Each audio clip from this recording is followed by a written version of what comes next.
This past week, our church lost a pillar. The flowers here on the chancel this morning are in honor of Judge Frank Jawota. They were given by Tommy and Trish Frist, two of Frank and Claire's very close friends. But Frank moved here in 1943, fall of 1943, almost 75 years ago, when his father, Dr. Frank Jawota, became the founding pastor of this church. He left an established church in Mayfield, Kentucky, and brought his two children, Frank and his older sister, Claire Ann, who is Bill Carpenter's mother, moved here to Nashville to start a new church. And this week, we said goodbye to Frank after a very short battle with ALS. But Frank went on to become a lawyer and then a judge, and then he became the Chief Justice of the Tennessee Supreme Court, not once but twice. And when he retired, he was the second longest serving Chief Justice or Justice in Tennessee state history. So how's that for a resume? But yesterday afternoon, we celebrated his life here in the sanctuary, and I shared four things that I want to lift up here at the beginning about Frank that really defined who he was. The first was his faith, and how he didn't just talk about his faith, he lived his faith. It was evident in the way that he treated other people.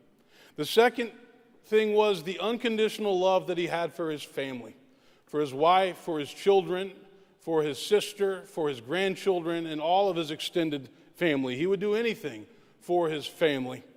The third was his humility. And I truly believe that Frank was perhaps the most humble person I have ever known in my life. If you think about everything that he accomplished, his resume, his achievements, you would never know that when you were around him, because he treated everybody the same. He treated everybody with dignity and respect. He treated people the way he would want to be treated. And then fourth, the joy that he found in lifelong friendships. And Frank had many friends that spanned over decades, but he knew that one of the greatest gifts in life was having friendships that lasted years and decades. And he had friends going all the way back to his days at MBA and Vanderbilt, and he was faithful to those friendships throughout his entire life. But there's one more virtue that I want to add to that list that Frank lived out. And that was the fact that he was incredibly generous. And he believed in this church, and he believed in its mission. And he always wanted to see it reach its potential. And so as we say goodbye to Judge Frank Jawota, who spent his entire life here at Woodmont, let's do everything we can to let his humility, his generosity, and his spirit live on here at Woodmont in the years ahead. We say farewell to a wonderful man, and let's keep his legacy alive. Every year in the month of April, we have our stewardship campaign. It's an annual campaign. And what we do in our stewardship campaign is that we ask all of our members to prayerfully consider making a commitment, making a pledge to support the mission and ministries of Woodmont for another year. And then we take those after next Sunday, and we start to set our operating budget in a responsible way. And so I hope and pray that you will participate in that this year. But today, I want to spend some time talking about one of the most complicated relationships that we have in our lives. It's a relationship that we all have. It's a relationship that brings both stress and joy, security and fear, status and perhaps a sense of inferiority. It's a relationship that gives us the potential to impact and change the world, and it also gives us the potential to be selfish and self-centered. It's a relationship that carries with it lots of different emotions, and of course I'm talking about our relationship with money. People are funny when it comes to talking about their money and about things. I can tell you that churches sometimes get a bad name because people say all they want is your money. As a pastoral counselor, I can tell you that money is probably the number one cause of problems in marriages and in families. Our culture is obsessed with money, and yes, it is something that we all think about and that we have to deal with constantly. And we ask questions like, do we have enough? How can we get more? Why does that person have so much? What does it really mean to be generous and to give sacrificially? Now, Jesus knew all this, and that's why he had more to say on this subject of money and possessions than anything else in the Bible. Only a fool can read the Gospels and not reach that conclusion. But guess what? Jesus wasn't raising money for a church. He wasn't raising money for a stewardship budget. Jesus was talking about money as it relates to faith and compassion and the condition of our heart. When I moved here to Nashville almost 11 years ago, I did not have much money. I was 2 years out of seminary. I'd accepted the senior minister position here at Woodmont at the mature age of 27. The church was probably wondering what it was doing. I was wondering what the church was doing, to be honest with you. But I moved here with a U-Haul and a bunch of, all of my earthly belongings, and I had a golden retriever named Tucker. Some of you remember Tucker. And I can remember looking in the rearview mirror at Tucker, sitting in the back seat, looking out the window on I-40, probably wondering what in the heck we were doing. Where were we going? What were we getting into? When I got here to Woodmont, it was pretty clear fairly quickly that Woodmont was not in great financial shape. The church was just under $2 million in debt. We had just over $1 million operating budget. Also, the outreach budget at that time had been cut to zero to pay bills and to pay staff, and people were not happy about that, and understandably so. So right away, I knew that one of the greatest priorities that we had to establish here at Woodmont was to create a culture of generosity so that we could be the hands and feet of Jesus Christ in a broken and hurting world. And we've all worked hard to do that over the past 10 years. And it's been your generosity and your sacrifice and your commitment that has made that possible. We became debt-free in 2011. We now have an operating budget that is just under $3 million. It's about $2.75 million. We're trying to get that up over $3 million this year if we can. But I couldn't be more proud of all the ministries and the programs and the outreach efforts that our church offers on a regular basis. And so this morning, I want to say thank you. Thank you for your commitment. Thank you for your generosity.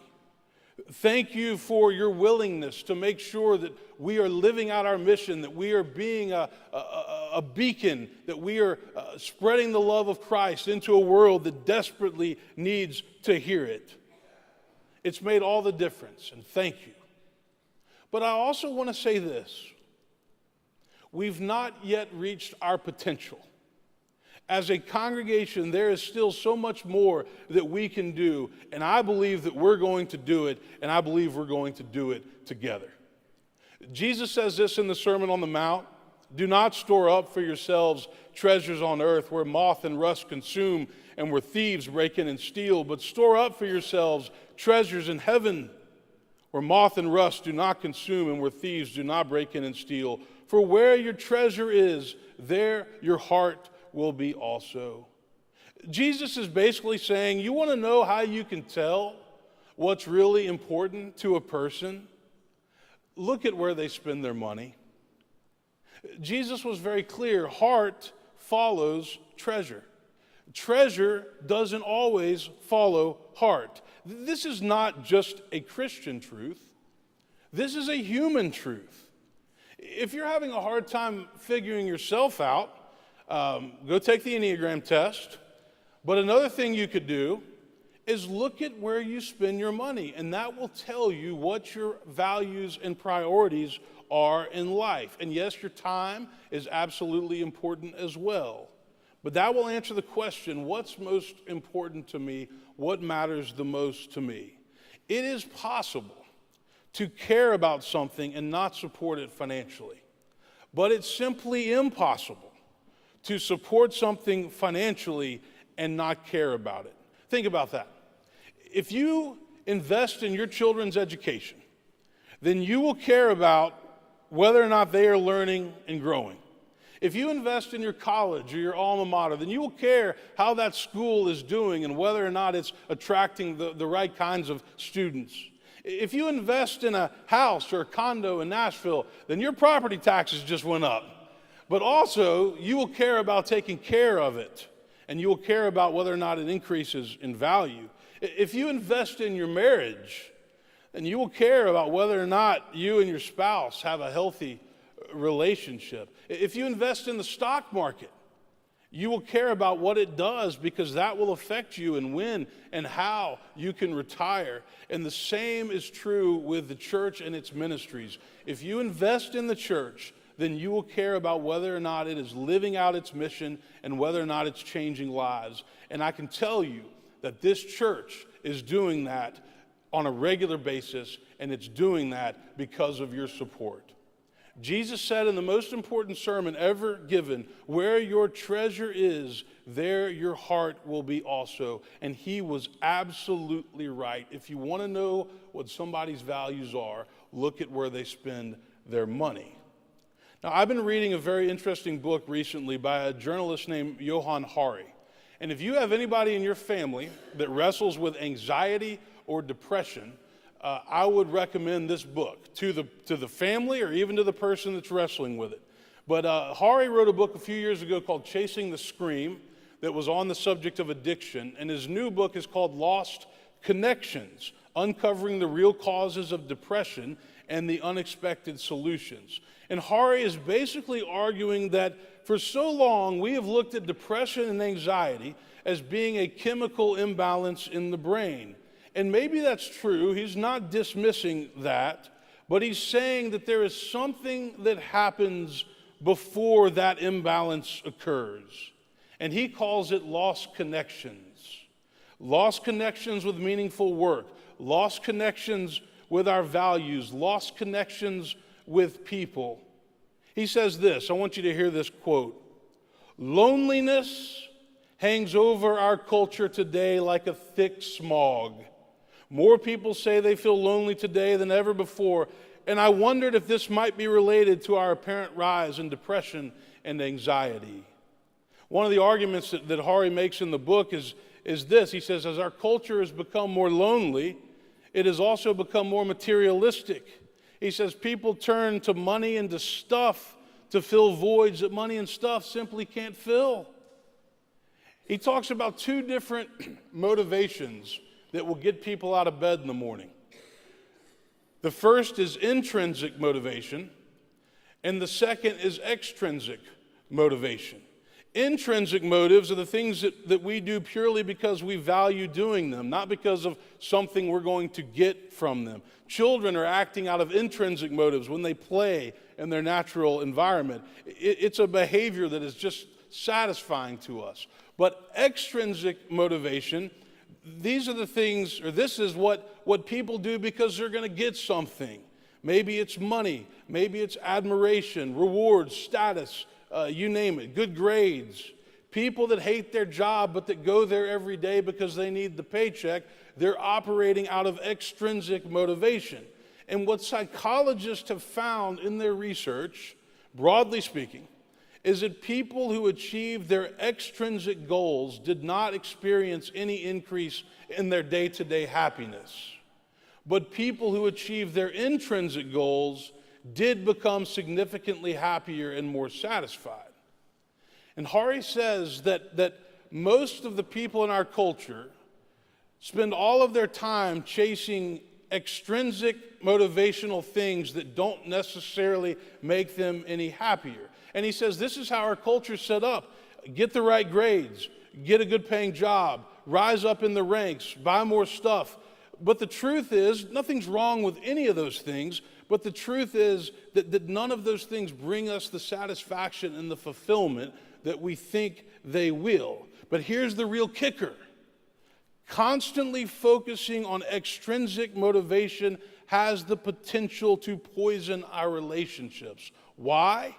because studies have shown that when we become more superficial, when we become more materialistic, the shallower our relationships get. And that's a challenge.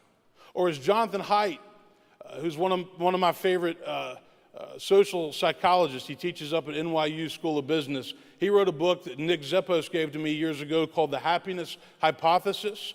And he says, happiness, some people think, comes from buying stuff and acquiring stuff. He says, no.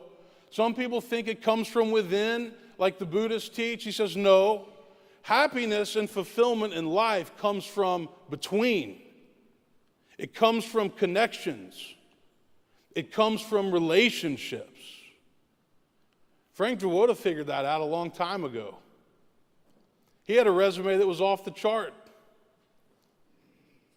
But he figured out that fulfillment in life comes from relationships. It comes from people. Megan and I got married in 2009. We're about to celebrate our nine-year anniversary, which is hard to believe. Feels like 15. I'm just kidding. She's not here this morning. If you tell her that, I'm going to know where it came from. But here's what I want to do this morning. I want to close this sermon by sharing with you from the heart why we give to this church. And it's not because I'm the senior minister here. I want to share with you the reasons that we give to support Woodmont. First of all, we give to this church because we know that God has asked us to do it, and we know that it's a part of living out our faith. We know that the church is called to be the hands and feet of Christ in a broken and hurting world, and this is the only way that we can make that possible is by our generosity, your generosity. So the very first reason that we give has to do with our faith. It has to do with theological reasons. God has commanded us to do that. The second reason that we give to this church is because we see on a regular basis how it is changing lives. We've seen marriages saved. We've seen alcoholics stop drinking. We've seen people who don't know what to do about a family member that's either addicted to drugs or that's depressed. We've seen them get support in one of the Al-Anon groups here at this church. We've seen a small little mission based out of Austin, Texas called Mobile Loaves and Fishes grow and evolve into a huge independent nonprofit that's about to have to find a new home because of how big it's become, and they're serving people from all over the city, teaching them how to grow food, teaching them how to be independent, and they're serving hungry people every single day. We've seen Habitat houses go up. We've seen the Morgan Scott ministry take off. We've seen the homeless fed and clothed and housed throughout the winter months. We're now seeing a new elementary school that we've just adopted as a church, Fall Hamilton, over in the fairgrounds area where we can go and support those teachers and those students and those families. Many of the students are on reduced lunch or free lunch, and they live in situations of poverty. And so for 11 years, we have been watching this church change and transform lives on a regular basis, and we want to be a part of it. We want to continue to be a part of it. The third reason we give is because we want our children to grow up learning about God, Jesus, and Christian values. And that is no longer the norm in this world, by the way. We want Montgomery and Clayton and Wade to learn what it means to love God and love their neighbor. We want them to learn what it means to treat other people the way that they want to be treated in life. We want them to learn the timeless stories of the Bible, stories about Jesus. We want our children to have a Christian foundation that is not superficial, but that will follow them the rest of their lives. And guess what? Every Sunday at 9:30, when they leave those steps and when they go down to the kids' commons, they are getting that, and we couldn't be more excited about that. The fourth reason we give is because we believe in the power of community. In a world where loneliness and social isolation are on the rise, in a world where divorce and addiction tears families apart, we all need a place where we can go to find love and support. And as cool as social media is, and it's pretty cool, in my opinion, it just doesn't do the trick. Johann Hari says, all of us have certain innate needs: to feel connected, to feel valued, to feel secure, to feel we make a difference in the world, to have autonomy, to feel that we're good at something. He says what we really need are connections. But what we're told we need in our culture is stuff and status. There is no substitute in life for connections and for authentic community. And I believe that that's found in the church. And I know that that's found in this church because I found it. And I experience it on a regular basis, not just as the minister, but as somebody who's in lots of different small groups. And lastly this morning, we give to Woodmont because it is liberating. If we didn't give first, then our temptation would be to spend all of our money on ourselves. And that's dangerous, no matter how much money you have or don't have. You see, greed is a condition of the heart, and it happens on many different socioeconomic levels. But when we become generous, we liberate ourselves because we use some of what we have to help others. And that's an incredible feeling. One of my mentors and friends, and he knew many people in this congregation, a man named Clayton McCorder, he passed away a couple of years ago. He had a big impact on my life when I came to Nashville. But he told me a story years ago that I'm going to close with today. It's a great story. It's about a small college that was struggling to survive. It was having a hard time paying the bills, was having a hard time paying its teachers, recruiting good students. And a very wealthy, generous man came along, and he made a significant donation to that school. And that school turned around, and it became a healthy, thriving university, and it totally changed the course because of the generosity of this one man. Well, years later, the school wanted to honor that man, to thank him for the gift that he had given. But guess what had happened? The man had lost all of his wealth. He was a shell of his former self. He was actually homeless and living on the street. But the school found him, and they told him they wanted to honor him. And at first he said, "No, I don't want to come." He was embarrassed about what had happened to him. But they talked him into coming, and so they flew him to the school, and they bought him some nice clothes because he had lost everything. And they put him up on stage for this great celebration. And the president of the university asked him to share his thoughts as he looked out over the vibrant student body that he had helped create with his gift. And his words summed up his feelings in this way. He said, "I thought I had lost it all, but I learned something tonight. What you give away in life, you never really lose." Amen.